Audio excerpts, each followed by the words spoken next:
Hi guys, welcome to GemmaBeaMakes. I'm Gemma and this is my crafty channel where I talk about all the things that I've been making. It's been a long time since I get to sit down and talk to you guys. I did film an episode back in May and I never edited it because I waffled so much. I couldn't bring myself to edit through it. So what I'm going to do this time is just show you the highlights of that video. I had a few finished objects that maybe I can just flash on screen for you. I know one, my blanket, that I really wanted to show you guys. So here are a few finished objects I made back in May. So do you remember the sock blank that I had before and that I'd all dyed? Well, I've wound it up and knit some rainbow socks. Now, I didn't use the whole skein. They were getting really long. So I started at the toe and I got to this point. I'd put in a bit of waste yarn so I could put the heel in as an afterthought heel. And this kind of orangey colour here, well, it's getting a bit blown out there, was actually the very end of the skein. So we had some more colours here. It went into yellow and then orange, I think this orange, and then bright pink. So I actually picked the orange out of it and put it in here because I just thought it went the best out of the colours that were left. But yeah, they turned out really well. Last time I spoke to you guys, I think I showed you I had this skein of hand spun. I think I'd just finished spinning in it and it went from blue all the way through to the red. I was really happy with how it turned out. You can kind of see where the colours, well, you can definitely see when it's solid. But it's got a nice fade throughout and I really like how that's turned out. So now we've got a hat that goes in on itself. It's nice double brim. The yarn I spun, I think, was a merino and it was all blended together in this gradient and I got it for a Secret Santa. But yeah, you can either have a blue hat or a red one, or you can have that purple brim. Either way, I just think, yeah, they turned out absolutely fabulous. A perfect pattern for that single skein. And then I did another one. I really like how this one turned out. Now this yarn was from Shunkley's, I think. I picked the fibre up at Yarndale this year and I had two and it was in the colourway like Autumn Blush or something. And I really wanted to use this yarn for a nice big thick shawl. But when I was looking for a project to do, there was nothing screaming at me for this yarn apart from a Musselburgh, and I needed some of this yarn for my blanket, which I'm going to show you in a minute. But I just love how the colour changes throughout. So now, when you put it inside each other, you've got this nice like taupey blush colour, or you can turn it in and have a much lighter creamy yellows and the pinks that go through there, and it just, yeah, I think they just turn out really nice and they always fit. I'm going to show you now the most favourite project that I've been knitting on in a long time. It is the biggest hand spun blanket ever. Now I'm going to try my best to put a little video of me holding this up. It's huge, I can't. It's the size of a double bed.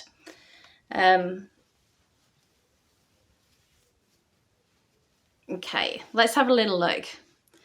Did I start here? Well, I started in one of the corners, but all these greens, these colours. Now, this one here was a bit of that hat, I think. I needed some more to fill it in. Oh no, it's here.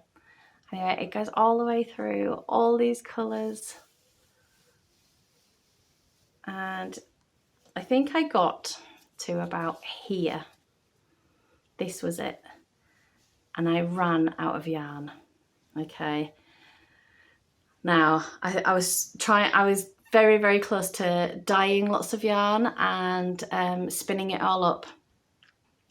Or I could eke this out. So what I did, I had one of the 100 grams from the Shunkleys that I put in here. And then I blended it into, this was some fibre I've been spinning on my Turkish spindle that, again, I don't think I've shown you guys. I picked it up at Yarndale last year, and I don't think I've shown any of you guys what I've been doing on it. I'm going to have a spinning video that I'll show you, but this was some more fibre that I've been spinning on that.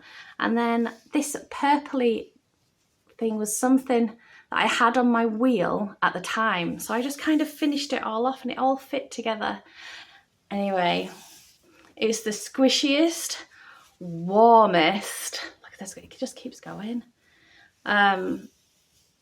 Most lovely blanket ever. This was the first fibre that I ever spun, ever. And then it ended with the latest, which was just like kind of cool and inevitable, and I liked it. But yeah, absolutely huge. I can't even remember what they were, but I have one more. Can you guess what it might be? That's actually still damp. Yeah, it's another Musselburgh. So it's still wet, it's still blocking. So I don't know if I can knit any more patterns other than this Musselburgh hat. This is knit up in my first ever hand spun yarn that I spun on my new 3D printed spinning wheel that I'm going to show you in a minute. I was really, really happy with how it turned out. So this is fibre that I dyed myself. It is on a Falkland merino base that I get from Wingham Wool, and it is absolutely fantastic. So it was 100 grams and I've got this much left, and I'm really a little bit annoyed that I didn't get to go into this corally colour. There's still quite a bit of the stone colour on the inside, and it would have looked nice if I'd have gone all the way through. But I like it as it is. It's going to have two very different hats. This is going to be one hat and the green is going to be another. But yeah, as I said, it's still wet and it's still, I'm just going to lay it back down on the radiator there. Not that the radiator's on, but it keeps it nice and flat. So yeah, as you can tell, there's been lots and lots of knitting Musselburgh hats. I haven't been feeling patterns screaming out at me at the minute, but it really is because my hyperfixation, it's not a hyperfixation, it is. My passion at the minute, did you see that spit? Sorry, is fleece and spinning. So the knitting, I'm really just enjoying knitting with hand spun yarn and seeing the beautiful fades and things that I can create by spinning. I do have one, I'm just gonna house lip. Oh, you see this is Farsley is where I live, but I love my mug. This is my favourite mug. I'm gonna put it on the radiator there so it doesn't stain. It's a bit close. I do have one pattern, one project that I have picked back up recently that I am enjoying again. So in my bag by the Fibre Fox, I have cast on a sea glass jumper. So it's not technically a sea glass. I'll put the pattern on the screen of who it is. What I've done is I've taken the pattern of the sea glass and I've put in the numbers from the Strange Brew sweater, simply because I wasn't getting the correct gauge. I couldn't get the gauge properly. So what I've done is I've taken the pattern from it and I've wrote up my own numbers using the Strange Brew sweater book by Tin Can Knits. I'm really enjoying how this is looking out. So I'm literally using all of my scraps. Is that gonna fit? Oh, might have to put this on longer needles and try it on. Anyway. Oh dear, it's carnage already. So in my bag, I've got lots and lots of all my fingering weight scraps. It is my mission this year to use as many scraps as I possibly can of all types. So you've just seen my blanket, my handspun blanket. All handspun scraps are now gone. And now I am working on my fingering weight scraps. So I've got 2 bags. I've dropped everything then.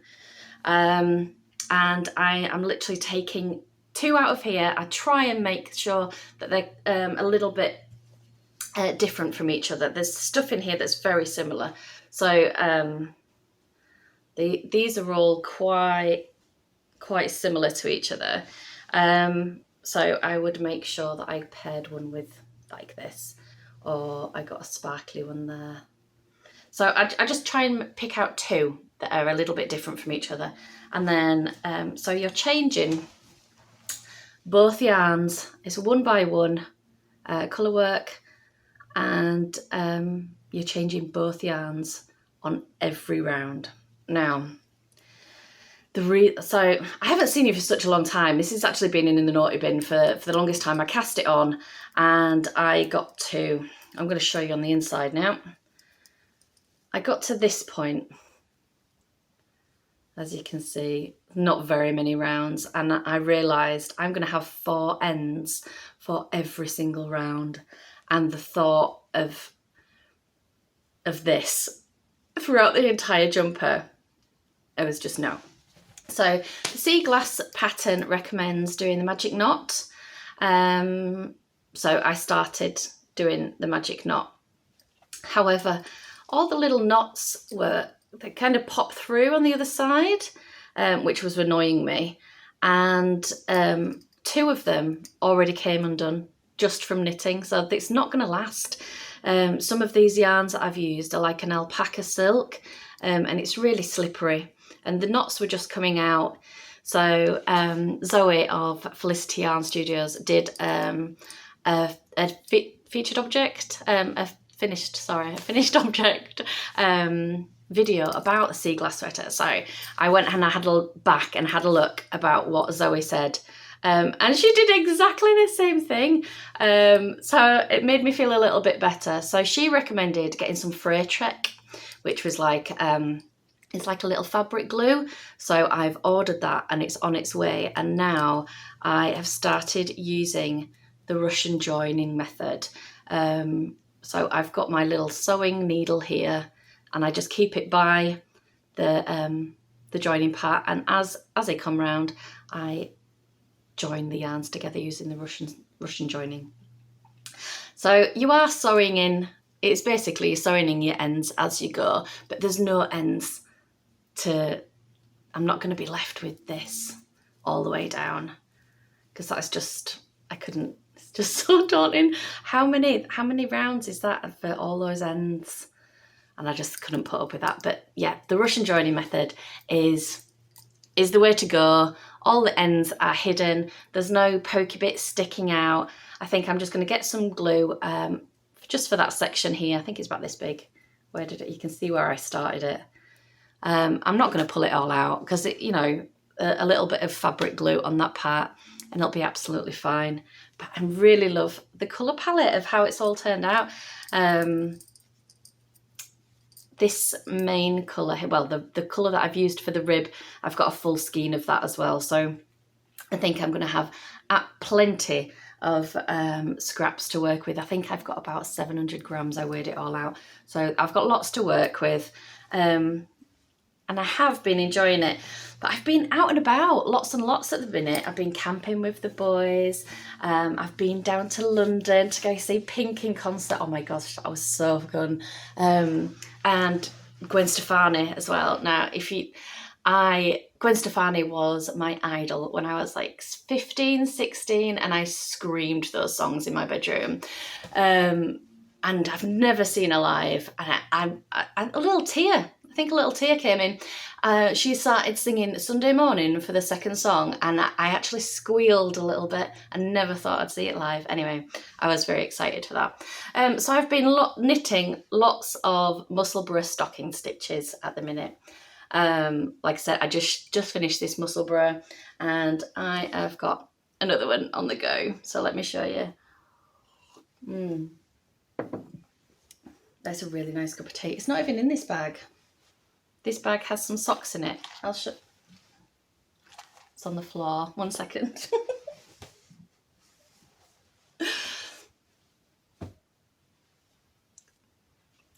I'm not learning, am I? Anyway. What was that about being more articulate and less editing? Anyway. So this is my current whip at the minute. This is some hand spun yarn that was spun with fibre from Cat and Sparrow. I can't remember, oh, postman's here. I can't remember when I got this. I think it must have been a Yarndale, because that's the only time I really see Cat and Sparrow. I can't remember what the colour name was, but I was really, really happy when I spun this. I've been saving it for the longest time, thinking I can use it for something other than a Musselburgh, because I was really happy with how the spinning went, and it was really even and it looked fabulous in the skein. But no, Musselburgh it is. It's where my heart is. It's where my heart is. It's what I wanted to be. However, I don't know if I'm going to have enough yarn to get a full nice slouchy Musselburgh hat out of it. I've got a feeling it might be a short one, and if it is,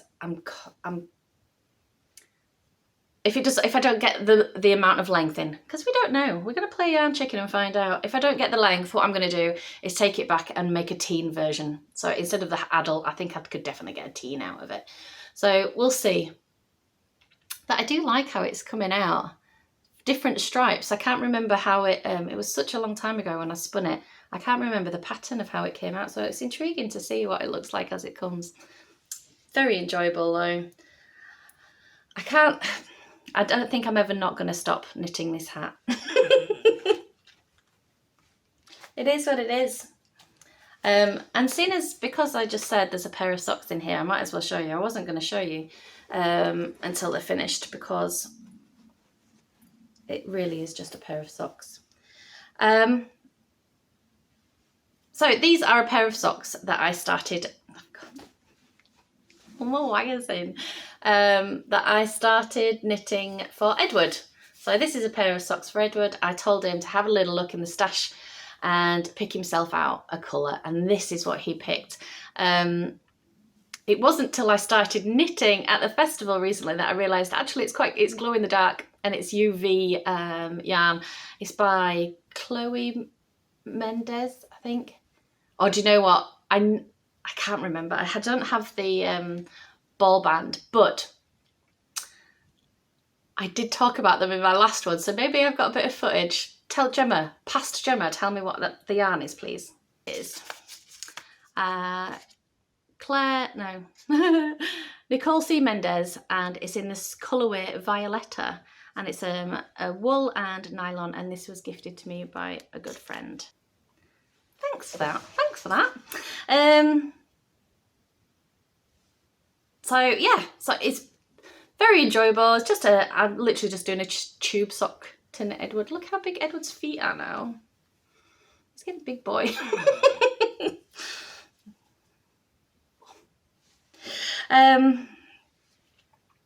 But yeah, I've not been knitting on this a lot. It's on the back burner at the minute. I'm on a little bit second sock syndrome with this, which is why I wasn't going to show you it, but I'll show you again when they're finished. But I'm using a 2.25 needle, and I'm doing a 2.2 rib with a heel flap and gusset. In fact, I remember saying this last time. I did eye of partridge. Is that what the stitch is called?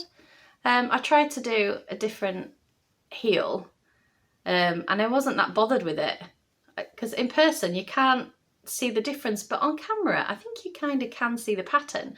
So I will do the same on the other sock. Yeah, but in person you can't tell the difference with my knitting intention anyway. So there we go, sock for Edward. But that's all my knitting. That's the crafty sitting down that I have been doing. However, my passion at the minute, oh please don't leave a ring mark. Don't leave hot tea on windowsills. Where I've been at the minute is doing fleece. So if you have been over on my Instagram, I've got some stuff in my highlights. I only put stuff on stories anymore. I don't know, I can't remember the last time I put anything on my grid. But in my stories, I've been showing my adventures with my first ever fleece. I've got a Wensleydale / Teesdale, I'm not quite sure which one it is, fleece from British Wool when I went for a visit there. And I have been processing and researching and reading all about how to look after fleece and how to process fleece, watching lots and lots of YouTube. Yes, I've been really enjoying myself. So as you can probably see from behind me, these are a set of combs that I borrowed from my friend. Look at these lethal weapons, Gemma, 2 hands for this, put your tea down. Look at the size of these combs. They're absolutely crazy. So I've been using these combs. These are a set from my really good friend Deborah, thanks Debs. And they are from Wingham Wool. Again, I've put them on my birthday list. I get myself a nice set in September for my birthday, thanks David. So I've been using these wool combs to process my fleece, and I've ended up with little tiny puffy nests. That's getting very blown out, isn't it? But I'm so happy with how the colour of the fleece, it turned out with a lovely white colour, and I've just been practicing combing and spinning fleece from these little nests that I've created, and I have just enjoyed myself so much. It's quite embarrassing to say how much I've enjoyed myself. I've like really geeked out about the whole thing, but I think the main thing that's driving me to do it is the 3D spinning wheel. So I'm going to talk to you about Big Orange. Look at this guy. Okay. I don't think I've spoken to you guys much about. Let me take this little colostomy of of electronics. So this is my 3D spinning wheel. Sorry, I keep saying 3D printed spinning wheel that me and David have been designing and making, and now it actually works. So it's very much in its prototype stage. We wanted to design a wheel. My biggest thing was I wanted to be able to do art yarn on it. I've been struggling a little bit to do a boucle on my Ashford traditional. I've got lots of hooks on there and everything was getting caught, and I was convinced I can't do this boucle because I don't have the correct tools. We're going to make a spinning wheel that I can do art yarn on. So we started with the orifice. I've just realised I'm all tied up there. The orifice of this bearing. I just dropped that on the floor. So that was the size of the orifice that we wanted, and we started by getting the bearing and then designing the flyer to fit the flyer. So once we had the size of the flyer, everything else kind of got built around it. So we've got some steel rod in the top there to put the weight through onto the flyer arms, and then designed all these pieces on a 3D printing software. Well, it was, I can't for the life of me remember the name of the software that we use. Anyway, in a 3D printing model software, we've designed all the pieces to go with it and to mount it all up.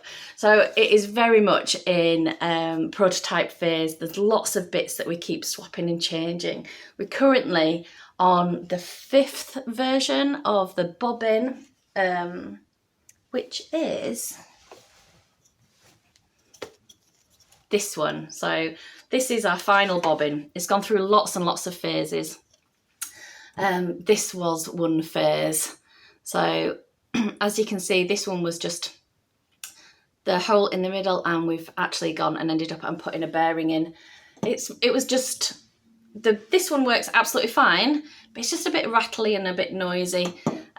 This one got designed, we popped a bearing in, and it's silent now, and I've only got one at the minute though, so we need to make some more. So this is a noisier one, but they still work absolutely fine. What else have we to change? So we've got the tensioner here we designed this little pot with a couple of O-rings in there, and just got a little bit of fishing nylon for the tension. We're realising quite quickly that this is too thin, and when it spins, it creates, because of the material that you use to 3D print, it's quite soft, and it needs finishing really. You should spray it and put a coat on it, and I've not done any of that because we're just in prototype mode, and it does catch a little bit when it gets hot, when it spins really fast, because it really does spin fast. We put a bit of a ridiculous motor on, to be honest, but it's all just proof of concept at the minute. We just wanted to make sure that we could get it to work. So as you can see, all of its electronics are currently in this little bag. We've got a motor driver in there, the switch to make sure that the motor could go backwards and forwards, and the speed control. So hopefully what we're going to do is mount all that here on this side. So we've got the tension on this side, and we want the speed control, the on and off switch, the directional switch, and everything should be mounted on the underneath. David's currently in the middle of designing an electronics board that will just fit all of that on, so it doesn't all have to live in here. But it's coming on slowly but surely, but at the minute it works. It's got its quirks. So excuse me, sorry, I dropped this. I wanted to show you. Obviously I went for a giant opening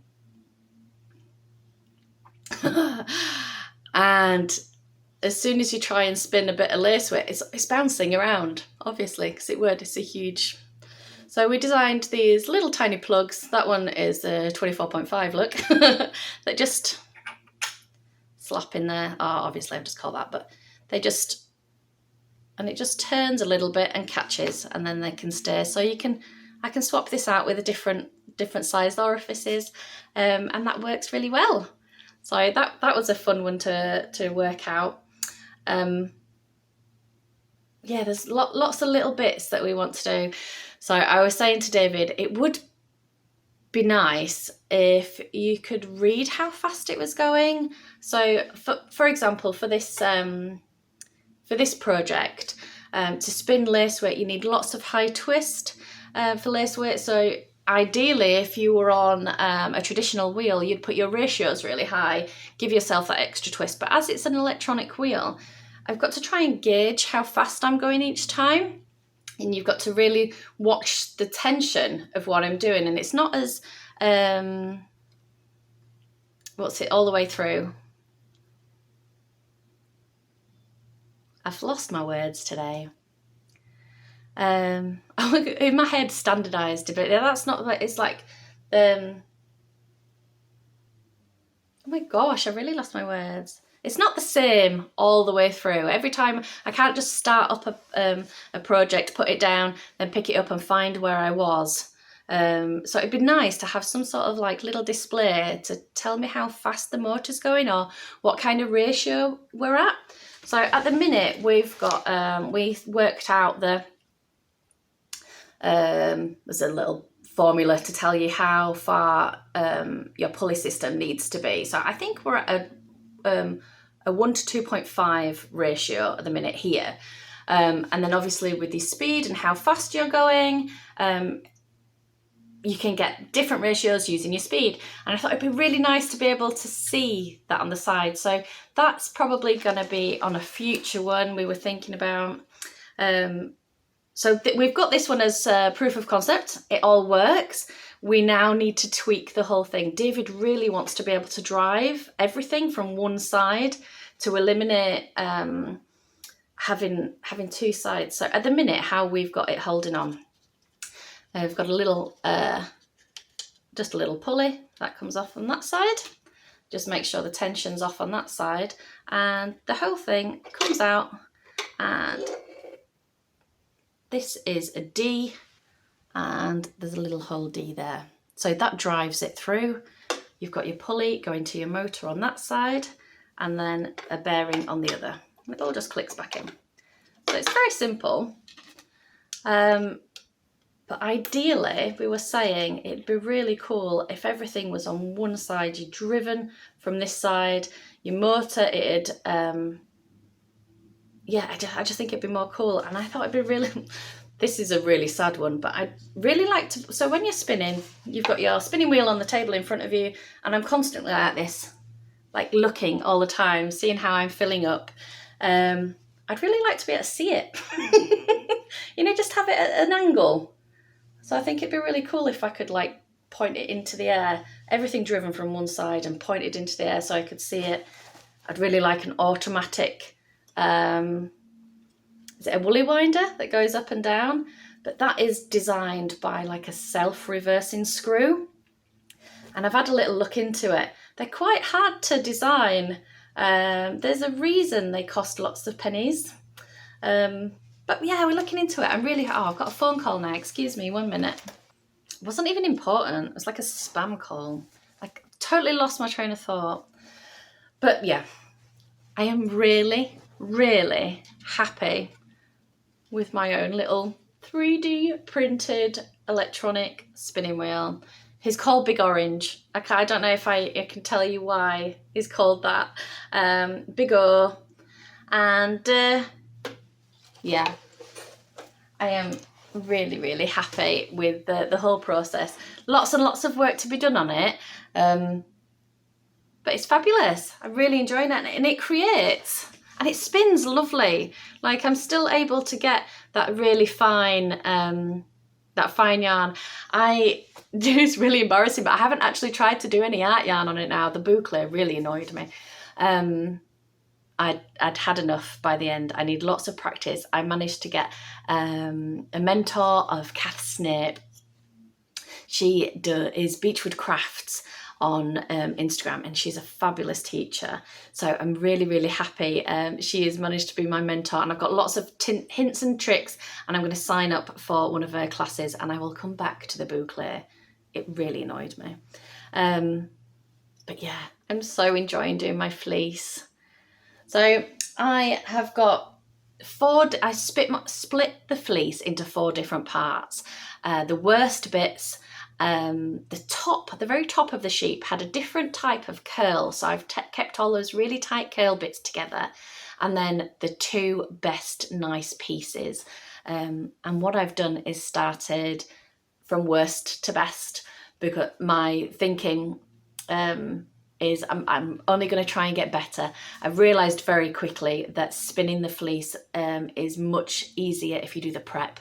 The prep is where it's at, using the combs properly, and getting that technique and putting all those fibres into the correct direction and making those little nests. And if those nests are well done, the spinning is much, much better. Oh, I was going to show you the other skein. So I'll show you my first ever skein. Wait a second, I have to go get it. So I've, oh, see, this is all my boucle. It really annoyed me. Anyway.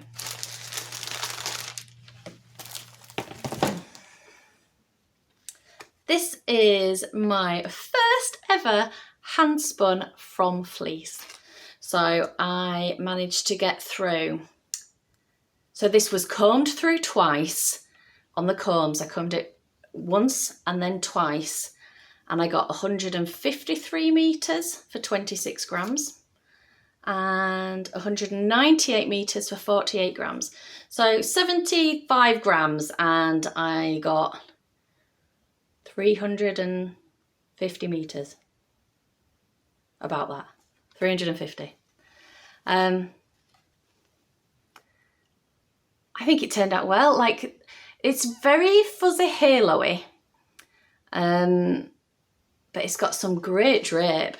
Like, you can't, there's no standing that up in a skein. It's definitely drapey.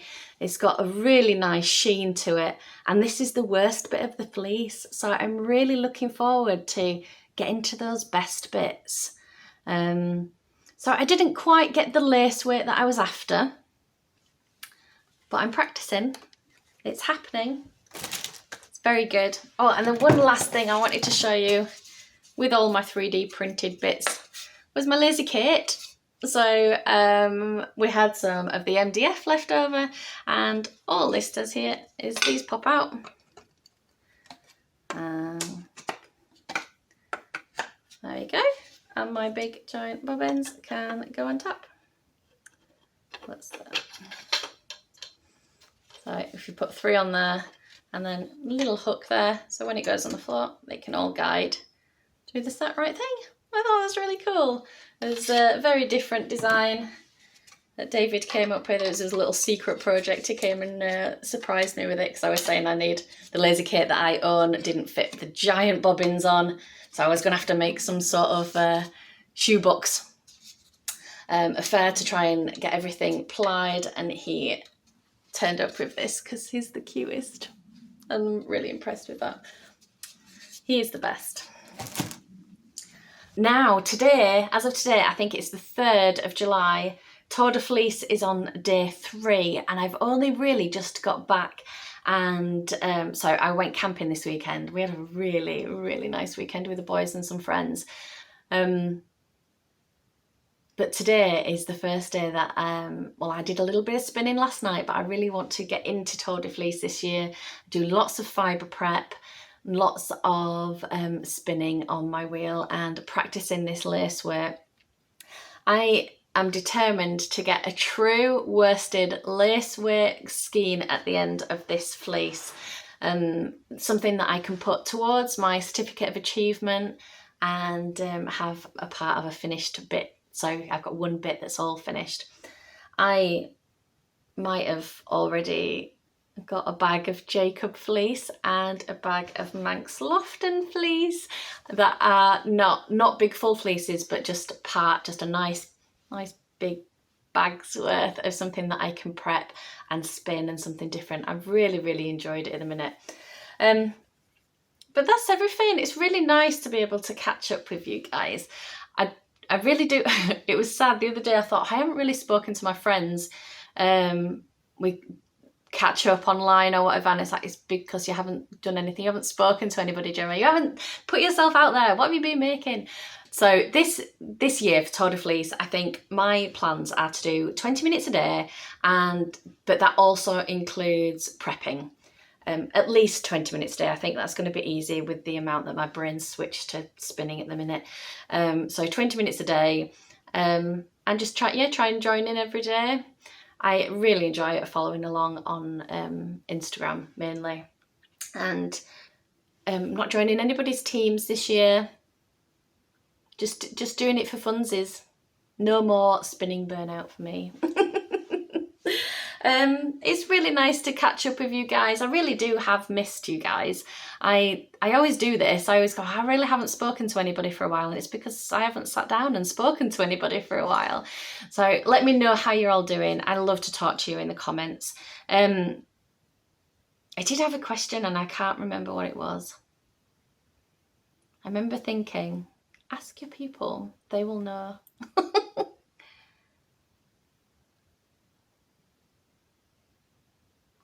No, absolutely gone. I can't remember. Anyway, it's really nice to catch up, and I will see you all hopefully soon. I really shouldn't leave it this long next time, or maybe just edit the videos that you actually have filmed. Anyway, I'm sure this is a very long one, so if you're all the way to the end, it is because we're besties, And thank you so much. Maybe give us a thumbs up. Love you all. I'll see you soon. Bye.